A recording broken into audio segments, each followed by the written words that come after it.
అందరికీ hello hi welcome. Inspiring stories చూసినప్పుడు మనకి జీవితం మీద నమ్మకం బలపడుతుంది. ఎంత కష్టం వచ్చినా కూడా తట్టుకుని ఓర్చుకుని నిలబడి 10 మందికి ఇన్స్పిరేషన్ గా ఎగ్జాంపుల్ గా నిలిచిన వాళ్ళని చూస్తే మాత్రం మనసు ఎంత పులకించిపోతుంది. మనం ఒక టైంలో చాలా సుపరిచితులు ఆడియన్స్కి, ప్రేక్షకులు, ప్రజలందరికీ కూడా ఆవిడే జ్యోతిరెడ్డి గారు. రైతు కూలీగా తన ప్రయాణాన్ని మొదలుపెట్టి ఒక టైంలో ఆవిడ పొలంలో పనులు చేసుకుంటూ చిన్న పిల్లల్ని చూసుకుంటూ ఏ అండాదండా లేకుండా కష్టపడిన వారు అమెరికా దాకా వెళ్ళి అక్కడ తన ఓన్ కంపెనీకి CEO అయి ఎంతో మంది 100 మందికి పైగా వ్యక్తులకి ఉపాధి కల్పించి ఐటీ రంగంలో తన పట్టేంటో చాటుకున్నారు. ఇవాళ అమెరికాలో ఉంటూ భారతదేశానికి తిరిగి వచ్చి వస్తూ ఇక్కడ కూడా ప్రజల్లో సేవ చేస్తూ ఉండాలనే ఒక సంకల్పంతో తన గ్రాటిట్యూడ్, తన కృతజ్ఞతని చాటుకుంటున్నారు. ప్రస్తుతం కెన్ యూ బిలీవ్ ఈ భవంతిని చూస్తున్నాం కదా, ఇది ఒకప్పటి రైతు కూలీ, ప్రస్తుతం ఒక పెద్ద కంపెనీకి CEO ఇల్లు. జ్యోతిరెడ్డి గారిని మేము స్టూడియోకి ఆహ్వానించడానికి వచ్చాం. వారి కథని మరొకసారి ప్రేక్షకులకి పరిచయం చేయాలి. So I'm going to meet her and వాళ్ళ ఇంట్లో విజువల్స్ కూడా మీకు చూపిస్తాం. ఎంతమంది పెద్ద పెద్ద ప్రముఖులతో ఆవిడ ఫోటోలు ఉన్నాయో చూస్తే వావ్, లైఫ్ ఇంత మారిపోతున్న ఒక్క సంకల్పంతో అనిపిస్తుంది అనమాట. And I'm here. చాలా అందమైన ఈ ఇంట్లో రాగానే ఎంట్రన్స్లో ఒక లవ్లీ గార్డెన్, చక్కగా ప్రశాంతంగా కళకళలాడుతూ ఉండే ఈ గార్డెన్లో మన కోసం జ్యోతిరెడ్డి గారు వెయిట్ చేస్తారు. వెల్కమ్ జ్యోతి గారు. మీ ఇంటికి నేను మీకు వెల్కమ్ చెప్పాను, అది విషయం. Thank you so much. మీరు మా స్టూడియోకి రేపు రావాలి. మీ కథని మరొకసారి మా సుమన్ టీవీ ప్రేక్షకులకి మనం ఆవిష్కరించబోతున్నాం. Thank you. చెప్పకుండా ఇట్లా సర్ప్రైజ్ ఇస్తే ఎట్లా? మార్నింగ్ మీ అనుమతితో మీ ఇల్లు చూడొచ్చా? తప్పకుండా. ఎంత టేస్ట్ఫుల్ గా మీరు ఇల్లు చక్కగా పెట్టుకున్నారో చూస్తాం. For all visitors who ever come my home, I'm really blessed to see all of you and want to show my home and it is a small but beautiful. స్మాలా? ఇది స్మాలా? అయ్యో బాబోయ్, రండి రండి రండి, ఫాలో మీ. నేనే చూపిస్తూ ఇంటిని. ఇక్కడ చూడండి, ఒక అందమైన, అంటే ఒక లవ్లీ సిట్టింగ్ ఏరియా లాగా పెట్టి ఇక్కడ నుంచి మొదలనమాట ఇల్లు. ఇంటి ముందే ఒక కబానా ఉంది. ఇక్కడ చక్కటి ఈ ఆర్చ్వేలో రండి రండి రండి ఇలా వెళుతూ మనం, సో ఇక్కడేమో మనం చక్కగా గార్డెన్ ఎక్స్టెండ్ అవుతోంది. చక్కగా పెరడు అందంగా కళకళలాడుతూ మంచి ఆర్చ్వే టేస్ట్ఫుల్గా కట్టారనమాట. వెనకాలంతా కూడా మనకి చక్క పళ్ళ చెట్లు ఉన్నాయి, బోల్డని కనిపిస్తున్నాయి. యాపిల్ చెట్ల అనిపిస్తుంది ఇక్కడ చూస్తుంటే. యాపిల్స్ యాక్చువల్లీ మన హైదరాబాద్లో చెట్లకి యాపిల్స్ కాస్తున్నాయి అంటే ఇదిగో అక్కడ చూస్తున్నాం కదా, యాపిల్ చెట్టు అనమాట. సార్ నమస్కారం. బాగున్నాను sir. Right, welcome. So to our frame. So Jyothi garu, can we step in? Yes please, welcome. మీరు you're such a source of inspiration మా అందరికీ. ఇక్కడికి వచ్చాము, మనం లివింగ్ రూమ్లోకి వస్తున్నాము.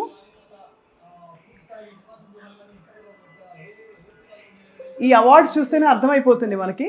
అబ్దుల్ కలాం గారితో పాటు ఇక్కడ మనకి చాలామంది ప్రముఖులు ఉన్నారు. మన పూర్వ గవర్నర్ నరసింహన్ గారు, former CM the one and only KCR గారు, అందరితో ఇక్కడ చాలామంది, ఇక్కడ భారతీయ జనతా పార్టీ నాయకులు, అంటే పార్టీలకు అతీతంగా ప్రణబ్ ముఖర్జీ గారు, అలాగే ఎన్ని అవార్డ్స్ అండ్ సత్కారాలు అందుకున్నారో జ్యోతిరెడ్డి గారు మనకు అర్థమవుతోంది ఇక్కడ.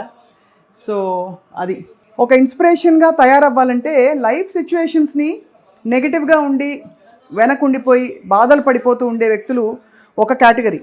బాధలు నిజం కాదని అనట్లేదు, కానీ వాటిని అధిగమించి నేను ఇంకా ఏదో చేసి చూపిస్తాను అని ఆ పట్టుతోటి ఎలాగో అలాగే అమెరికా దాకా చేరారు జ్యోతిరెడ్డి గారు అప్పట్లో. ఆ తర్వాత అక్కడ కష్టాలు పడుతూ ఏవేవో ఎక్స్పీరియన్సెస్ అండర్గో అయ్యి వాటన్నిటిని పక్కన పెట్టి today she has her own company. America నుంచి 2 పిల్లల్ని చాలా బ్యూటిఫుల్గా సెటిల్ చేశారు. అండ్ వాటితో పాటు మనం చూసినందుకో పిల్లలు ఫోటోలు ఇక్కడ ఉన్నాయి, అందరి ఫోటోలు. సో అదనమాట. అండ్ ఇక్కడ చూస్తున్నాం మనం వాళ్ళ family photo. What a beautiful family. And ఇక్కడ నుంచి ఇంకా కొంచెం పర్మిషన్ తోటి మనం ఇంకొక లవ్లీ ఏరియా చూపించబోతున్నాం. రాగానే మనకి పూజ కనిపిస్తుంది ఇక్కడ. పూజతో పాటు ఇదిగో డైనింగ్ ఏరియా అండ్ కిచెన్.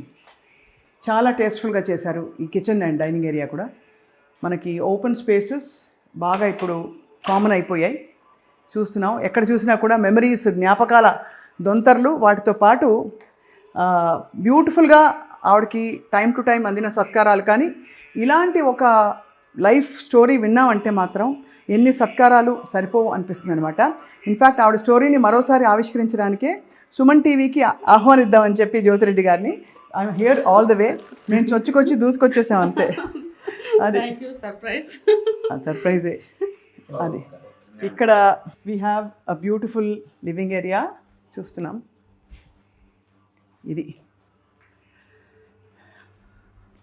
ఇదిగో జీవిత సారం అంతా ఇక్కడే ఉంది.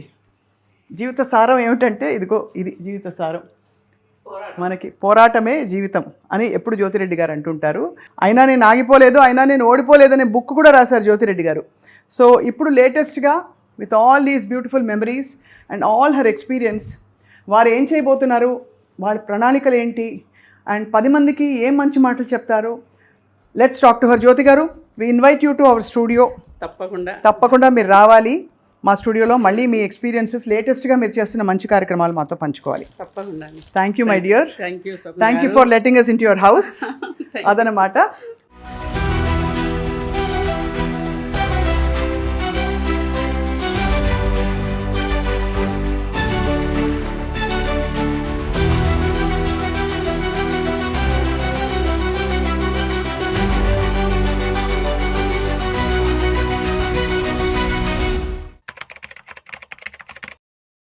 అందరికీ నమస్కారం and welcome to Suman TV.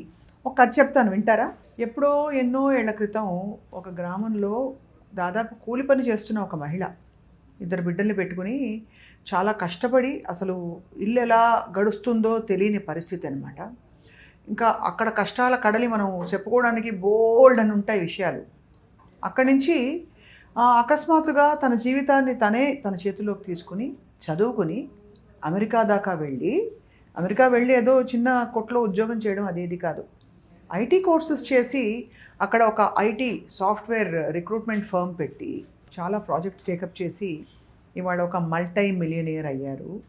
ఇదేదో ఆర్థిక విజయం అని చెప్పడం కాదు, మనిషి సంకల్పం ఉంటే ఎంత అసలు దూసుకెళ్ళిపోయి తను ఒక ఎగ్జాంపుల్ లాగా కష్టాలని దూసుకుంటూ వెళ్ళిపోవచ్చో చెప్పే ఒక చాలా అందమైన వాస్తవం. ఇది కథ కాదు. ఎన్ని జరిగినా తను ఓడిపోలేదు. తన కథని మీరు గతంలో చూసుంటారు, బట్ మళ్ళీ వినడం మనందరికీ అంత బాగుంటుంది. ఆవిడే జ్యోతిరెడ్డి దుడిపాల గారు. జ్యోతిరెడ్డి గారు ప్రస్తుతం ప్రవాస తెలుగు నారిగా మహిళగా అమెరికాలో ఉంటూ పిల్లల్ని చక్కగా సెటిల్ చేసి ఇప్పుడు భారతదేశం తిరిగి వచ్చారు. ఇంత కష్టాలు పడి ఎందుకు తిరిగి వచ్చావు అని అడగబోదు అవుతుంది కదా. ఓకే, కనుక్కుందా ఆవిడ మనతో ఉన్నారు ప్రస్తుతం. జ్యోతి గారు, వెల్కమ్. మీ కథ చెప్పినప్పుడల్లా ఎన్నిసార్లు 2-3 సార్లు నేను మిమ్మల్ని పలకరించాను on screen. But I'm so moved, my heart is filled with joy. And మీతో ఇంటరాక్ట్ అవుతున్న కొద్దీ మీ వ్యక్తిత్వం ఏంటో తెలుస్తోంది. Very happy to meet you. Thank you. Nice to meet you Swapna. Always you are the best. Thank you. ఇప్పటికీ నేను కళ్ళ నీళ్ళు వస్తున్నాయి చూడండి. ఫస్ట్ మనము రేడియోలో చేసాము, ఆ తర్వాత ఒక ఛానల్లో, టీవీ ఛానల్లో మిమ్మల్ని ఇంటర్వ్యూ చేశాను. ఇప్పుడు మళ్ళీ ఎందుకు అని అడిగితే నేను ఒకటే చెప్తాను, ఇంకా తెలియాల్సిన విషయాలు, అసలు ఏమిటి అంత పట్టుదల, ఎక్కడి నుంచి అంత పాజిటివిటీ వస్తుందో తెలుసుకోవాలని మాకు. కరెక్టే. అది పెరిగిందేమో అనాథాశ్రమంలో. మేము 5 పిల్లలు, అమ్మ నాన్నకు. నాన్న ఒక 22 గుంటల భూమి ఓనరు. 22 గుంటలు అంటే ½ ఏకర్ ల్యాండ్, వ్యవసాయదారుడు. సో 5 పిల్లలము, చాలాని జీవితం, బిలో పావర్టీ లెవెల్. నాన్నకు పిల్లల్ని మంచి స్టేజ్లో చూడాలని ఉంటుంది, కానీ సరైన సౌకర్యాలు ఇవ్వలేని పరిస్థితి పాపం. నాన్న వెంకటరెడ్డి, అమ్మ సరస్వతి. మాది ఊరు వచ్చేసి నరసింహులగూడెం. చాలాసార్లు చాలా ఇంటర్వ్యూలో చెప్పారు, కానీ చూసేవాళ్ళు మారుతూ ఉంటారు కాబట్టి. అవును. అండ్ మన పుట్టుపూర్వోత్తరాలు కూడా మారవు కదా, అవే చెప్పాలి కాబట్టి రిపీట్ అవుతుంది. బట్ స్టిల్ ఇట్ ఈజ్, ఇప్పుడు ఈ కాలంలో పిల్లలు ఊరికే వీక్ అయిపోయి చిన్న దానికే బలహీనం అయిపోయి ఆత్మహత్య చేసుకోవటం, రాంగ్ డెసిషన్స్ తీసుకోవటం. అదేంటి, ఆమె రైలు పట్టాల మీద 2 పిల్లల్ని తీసుకెళ్ళి చనిపోవటం, ఇలాంటివన్నీ చూసినప్పుడు ప్రాణం తరుక్కుంటుంది, భయం వేస్తుంది, బాధ అవుతుంది. అప్పుడు నేను గుర్తొస్తాను, అమ్మ ఎన్ని కష్టాలు ఉండే కదా. ఎన్ని కష్టాలు అంటే అసలు మామూలు కష్టాలు కాదు. ఒక గ్లాస్ పాల కోసం వెతుక్కునే పరిస్థితి నా పిల్లకు తాపిస్తానికి.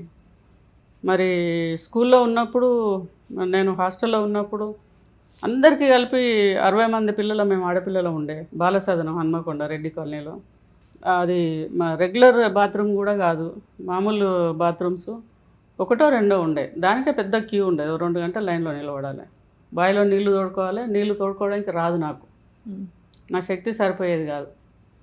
ఆ నీళ్లు తోడుకోవడానికి కూడా చాలాసేపు క్యూలో నిలబడి ఎవరైనా హెల్ప్ చేసేదాకా ఆయమ్మ వచ్చేదాకా నిలబడి నీళ్లు తోడుకొని బాత్రూమ్ పోవాలన్నా కూడా చాలా కష్టంగా ఉండేది పరిస్థితి.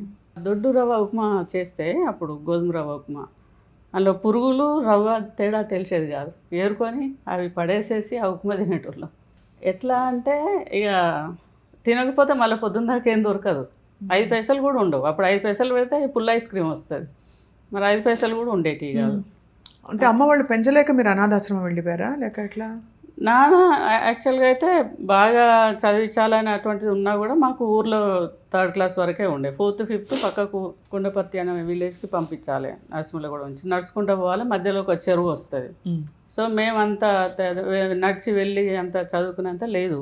సో నాన్న డిసైడ్ చేసినారు ఏదన్నా హాస్టల్లో వేద్దామని. ఎక్కడికి వెళ్ళినా కూడా ఫీజు ఎక్కువ ఉండి ప్రైవేట్ హాస్టల్స్లో వేసే శక్తి లేక గవర్నమెంట్ హాస్టల్కి పోయి అడిగితే only semi orphan or orphan home, అది బాలసదనం. సో అది అక్కడ వేయాలంటే కంపల్సరీ ఆర్ఫన్ అని ఉండాలి. సో నాన్న ఏం చేశాడు, అమ్మ లేదు దాన్ని అబద్ధం చెప్పి అడ్మిషన్ చెల్లెకు నాకు ఇద్దరికి తీసుకొని ఇంటికి వచ్చి అమ్మతో ఈ విషయాలన్నీ ఏం చెప్పలేదు, మమ్మల్ని ఇద్దరిని తీసుకుపోయి హాస్టల్లో వేశారు. హాస్టల్ వేయడం అంటే ఏమన్నా ఇప్పటి లెక్క షాపింగ్ అదంతా ఉంటుందా, ఉన్న ఒక గుడ్డ సంచిలో 2 జతల బట్టలు 2 పుస్తకాలు వేసి గేటు దగ్గర వదిలేసినప్పుడు నాన్న ఏం చెప్పారంటే, నువ్వు అమ్మ ఉన్నది అని చెప్తే వాళ్ళు నిన్ను ఇంటికి పంపిస్తారు, నేను తీసుకెళ్ళాను, మీకు తిండి పెట్టే శక్తి నాకు లేదు కాబట్టి ఇక్కడ వేస్తున్నా అని చెప్తున్నాను. That was his situation, I can't blame it. But నాన్న చెప్పిందే బాగా గుర్తున్నది, నానంటే భయం, నానంటే గౌరవం. సో ఐ కంపల్సరీ నా పెయిన్ లోపల పెట్టుకొని 6 సంవత్సరాలు 5th క్లాస్ నుంచి 10th వరకు నేను ఉన్నా. నేను ఎక్కువ ఇంటికి వెళ్ళేదాన్ని కాదు. చెల్లెకి ఒకసారి టైఫాయిడ్ వచ్చి, లక్ష్మి చెల్లె పేరు, తను ఇంటికి వెళ్ళిపోయినారు. ఇంటికి వెళ్ళిపోయి ఇక రాలేదు, తను ఫీవర్ తగ్గినాక తను రాలేదు, బ్యాక్ పోనని చెప్పి అన్నే ఉండిపోయింది, నేను ఒకదాన్ని ఉండిపోయాను. ఈ సమ్మర్ హాలిడేస్ వచ్చినప్పుడు కూడా నేను వార్డెన్ ఇంట్లోనూ సూపరింటెండెంట్ వాళ్ళ ఇంట్లోనూ వాళ్ళకి ఏదైనా హెల్ప్ చేసుకుంటే అక్కడే హాస్టల్నే ఉండేదాన్ని. అందరు వెళ్ళిపోయేటోళ్ళు, ఒక 2-3 ఉంటారు, అసలే పేరెంట్స్ లేని వాళ్ళు ఒక 2-3 ఉండేటోళ్ళు, వాళ్ళతో పాటు నేను ఉండేదాన్ని. చాలా రేర్గా నేను ఇంటికి వెళ్ళేదాన్ని, ఎప్పుడన్నా ఒకసారి. సో దట్ వే హార్డ్షిప్ అంటే ఏందనేది నాకు అప్పటి నుంచే ఉన్నది. 9 ఫుడ్ తిని అక్కడే 5 ఏళ్ళు అలా పెరిగారు.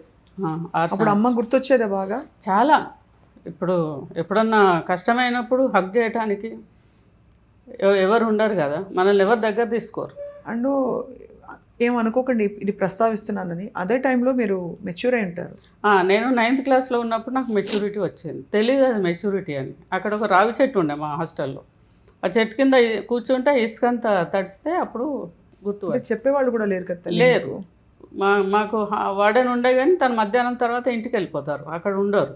సో 3-4 ఆ టైంలో ఇట్లా అయ్యేసరికి హాస్టల్లో శాంతి అక్క అని ఒక అక్క కొంచెం నన్ను ప్రేమగా చూసుకునేది, మామనూరు క్యాంపు నుంచి ఉండే తను.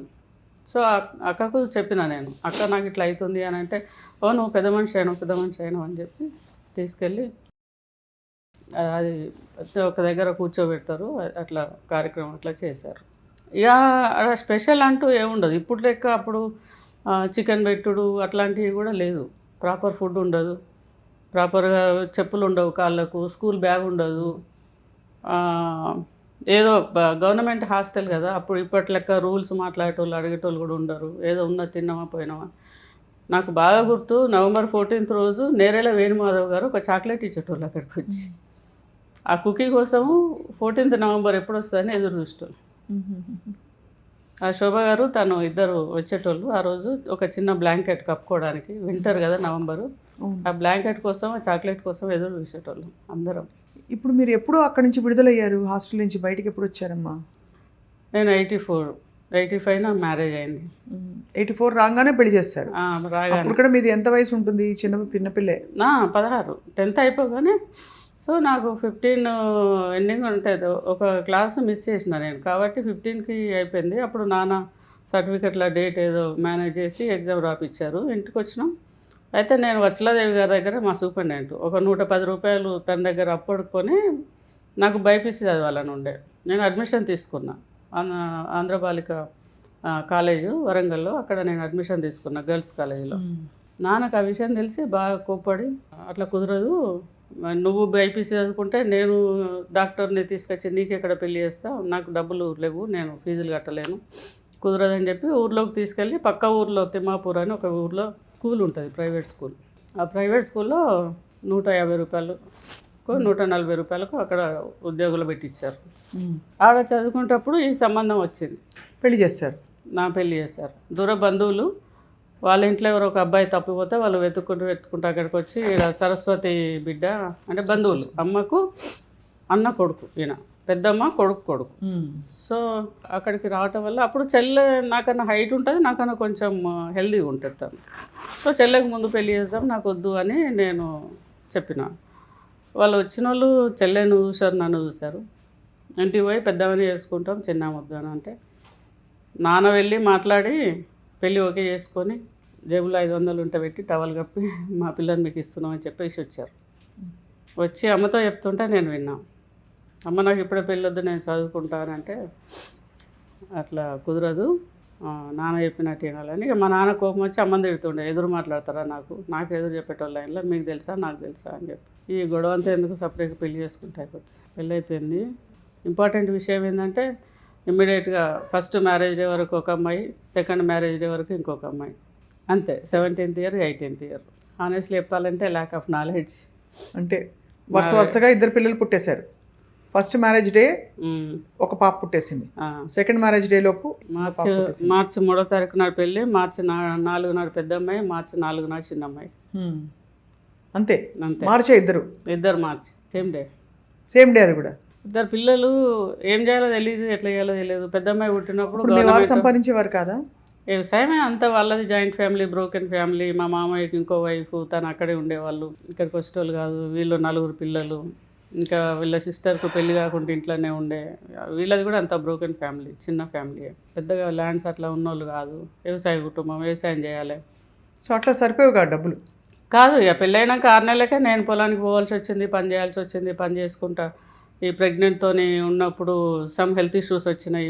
మాల్ న్యూట్రిషన్, ఫుడ్ ప్రాపర్గా లేక, చిన్న వయసు, ప్రెగ్నెన్సీ అదంతా అయ్యి నేను హాస్పిటల్లో, గవర్నమెంట్ హాస్పిటల్లో వరంగల్లో మార్కెట్ దవాఖానలో 2 months ఉన్నా ప్రెగ్నెంట్తో. వాళ్ళు అయితే తల్లి చచ్చిపోతా లేకపోతే పిల్ల చచ్చిపోతుంది అని చెప్పిళ్ళు.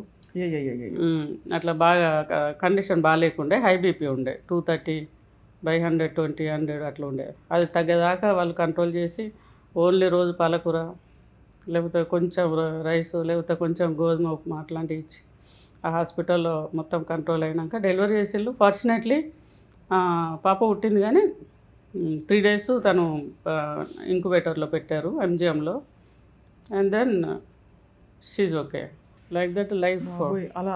అలా అంత కష్టాలు పడుతూ మీరు సడన్గా కట్ చేస్తే అమెరికాలో ఎలా ల్యాండ్ అయ్యారు? మీరు గతంలో చెప్పారు, బట్ ఆ తర్వాత ఏమైందంటే నేను గూడెంలో మా ఇంట్లో 3 months ఉన్నా. 3 months తర్వాత మళ్ళీ చిన్న ఫంక్షన్ ఏదో చేసి పంపిస్తారు కదా, అప్పుడు 21 ఫంక్షన్ చేసి పంపించారు. పంపించిన తర్వాత again 4th month of baby I got pregnant అని కూడా తెలీదు నాకు. నేను చాలా ఐ థింక్ 42 kgs వెయిట్. నేను పిల్లని తీసుకొని టీకా కోసం పరకాల, మా దగ్గర టౌన్ చిన్నది, అక్కడికి హాస్పిటల్కి వెళ్తే బిందు అని డాక్టర్ ఆమె చూసి గుర్తుపట్టింది. అగైన్ యు ఆర్ ప్రెగ్నెంట్ ఉన్నట్టున్నది, చెక్ చేస్తానని ఆమె నన్ను కూడా చెక్ చేసింది. చెక్ చేస్తే అగైన్ ప్రెగ్నెన్సీ. అసలు నాకు అబార్షన్ చేయండి అది అని చెప్పి ఏడుస్తుండే. ఆమె అన్నది, లేదు నీకు ఫిజిక్గా బాడీ సపోర్ట్ చేయదు, you have to give birth, తప్పకుండా పాపను కానేసేయాల్సిందే, బాబు అయినా పాప అయినా. అప్పుడు చెప్పారు కదా ఎవరని. So I force to give a birth to my second baby. She's Bindu. Now she's in అమెరికాలో చక్కగా సెటిల్ అయ్యి చక్కగా చదువుకుని సాఫ్ట్వేర్ ఇంజనీర్, అక్కడే చదువుకున్నారు అండర్గ్రాడ్ అమెరికాలో. అసలు ఊహిస్తారా ఎవరైనా చూస్తే కట్ చేస్తే మీ జీవితం మారిపోయి ఒకటి అష్టైశ్వర్యాలు మీ సొంతం కావడం? అంటే మీకు కేవలం డబ్బు మాత్రమే కాదు, విజయం చూశారు, 10 మందికి ఉపాధి కల్పించారు, ఒక ఎగ్జాంపుల్గా నిలిచారు, సత్కార సన్మానాలు అందుకున్నారు. అసలు ఇంకేం చెప్పాలి జ్యోతి గారు? ఇదంతా ఆశ్చర్యం అనిపిస్తుంది నాకు కూడా, అప్పుడప్పుడు కలగానే అనిపిస్తుంది. కానీ ప్రతి దినం ఈ రోజు వరకు కూడా ప్రతి దినం కూడా ఒక ఎక్సర్సైజ్, ప్రతి దినం కూడా ఒక ప్లానింగ్, ప్రతి దినం కూడా ఒక ఘట్టం. నాకు ఆనెస్ట్ చెప్తున్నా, డబ్బు సంపాదిస్తే, హోదా సంపాదిస్తే సరిపోదు, దాన్ని కాపాడడానికి కూడా చాలా కష్టపడాల్సి వస్తుంది. నా పిల్లలు పుట్టిన తర్వాత ఆ ఊర్లో పొలంలో పనిచేసేటప్పటికే సంఘర్షణ ఉండేది. నా మనసుకి, శరీరానికి, నా పరిస్థితులకు మ్యాచ్ అయ్యేది కాదు. నా బ్రెయిన్ ఏమో ఎక్కడో ఉండేది. ఆనెస్ట్ చెప్పాలంటే కలాం గారు చెప్పినట్టు 11 నుంచి 16 సంవత్సరాల మధ్య వ్యక్తిత్వం అంతా ఫౌండ్ అవుతుంది మొత్తం. అవును అవును. అప్పుడు ఏదైతే ఆలోచన ఉంటుందో, అప్పుడు ఏదైతే చేయాలనుకుంటారో అది లైఫ్లో జరుగుతుందంట కంపల్సరీ. అవును, మొత్తం కాకుండా 70% అది జరుగుతుందంట. తను చెప్పారు. తను పర్సనల్గా కలిశాను కలాం గారిని 3-4 టైమ్స్ కలిశారు. కలాం గారు చెప్పారా కలాం గారికి? నా బుక్ ఇచ్చాను, అటెంప్ట్ నాట్ డిఫీటెడ్, నాది ఇంగ్లీష్ బుక్ ఇస్తే చివరి పేజీలో, కవర్ పేజీలో 4 ఇన్సిడెంట్స్ రాసి ఉంటాయి. ఆ ఇన్సిడెంట్స్ చదివి ఐసా లోగోన్ చాయే హమారకు కిధర్ మిల్ గయా ఏ జ్యోతి బహన్ అని చెప్పారు, అడిగారు. అమెరికా నుంచి మేము లీడ్ ఇండియా 2020 లీడ్ చేయడానికి అక్కడికి వెళ్ళినప్పుడు అక్కడ ఆచార్య గారు ఉండే, మా దగ్గర నుంచి కిషన్ గారు అని, తను ఇప్పనపల్లి గారు, అతను వెళ్ళి పరిచయం చేసినప్పుడు way did you found this women, great women. నేను ఇక్కడ కింద కూర్చొని ఫోటో తీసుకుంటే వద్దు, నువ్వు ఇక్కడ కూర్చోమని చెప్పి పక్కకు కూర్చోబెట్టించి ఫోటో తీపిచ్చారు, బహెన్ అని. ఆ తర్వాత మళ్ళీ అమెరికాకు వచ్చారు. తను అమెరికాకు వచ్చినప్పుడు అక్కడ కూడా we have done so many programs. అండ్ ఇప్పనపల్లి గారు